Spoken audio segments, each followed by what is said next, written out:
Hey guys, in this tutorial I'm going to show you the ways to create a route in OS map.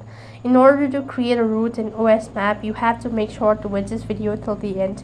First thing, make sure that you have already created your account. Then to begin with, go ahead and log in into your OS map account. When you're logged in, it's going to take you to the home page, which is going to look something like this. So right on the home page, you'll be able to see this option as plan your adventure. Under it, you can see this option as create a route.